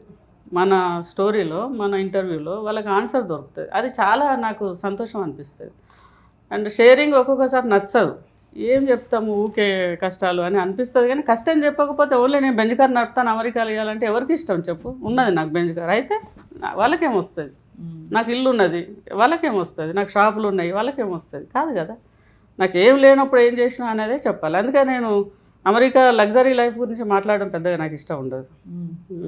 ఇండ్లు ఉండొచ్చు, కార్లు ఉండొచ్చు, బంగ్లాలు ఉండొచ్చు, పైసలు ఉండొచ్చు, సో వాట్, నా వల్ల మీకేం ఉపయోగం అవుతుంది అనేదే నాకు important. I don't show up. నేను బయటకు వస్తే అసలు నేను ఇది అని కూడా ఎవరు నన్ను గుర్తుపట్టారు. మీ మనస్తత్వం, మీ వ్యక్తిత్వం అలాంటిది. కానీ మన ఈ సంభాషణ కంటిన్యూ అవ్వాలి జ్యోతి గారు. మిమ్మల్ని కొన్ని రోజులకు ఒకసారి, కొన్ని నెలలకు ఒకసారి పలకరిస్తూనే ఉంటాం. మళ్ళీ మీ కథ వింటూనే ఉంటాం. అయినా మీరు ఓడిపోలేదని ప్రపంచానికి తెలియపరుస్తూనే ఉంటాం. ఆర్ఫన్ పిల్లల్ని అందరూ అడాప్ట్ చేసుకోండి, మీ ఇంట్లో పిల్లలు లెక్క చూసుకోండి, పిల్లల కోసం కొంచెం ఆలోచించండి. నేను మోదీజీకి, తర్వాత మన దగ్గర ఉన్న సీఎం రేవంత్ రెడ్డి గారికి చేతులైతే నమస్కరిస్తున్నా, విన్నవిస్తున్నా. ఆ పిల్లల గురించి ఆలోచించండి, ఏమన్నా చేయండి వాళ్ళ కోసం. ఆధార్ కార్డు ఇప్పించండి దయచేసి ప్లీజ్. స్వప్న, నువ్వు కూడా నా తరపు. నేను తప్పకుండా I'm with you in your mission. I'm with you. తప్పకుండా మనం కలిసి పనిచేద్దాం జ్యోతి గారు. నాది యూనిక్ డైలాగ్ ఒకటి ఉన్నది, ఎవరు కాంప్రమైజ్ కావద్దు, ఆ శక్తి నీకు ఉంటే ఏ శక్తి ఆపలేదు. ప్రతి ఒక్కరికి ఇదే డైలాగ్ చెప్తా. 100%. దానికి ఒక స్టాండింగ్ ఎగ్జాంపుల్. సో అయినా నేను ఓడిపోలేదు. సో మీరు కూడా ఓడిపోవద్దని కోరుకుంటున్నాను. థ్యాంక్ యూ సో మచ్ జ్యోతి గారు. Thank you.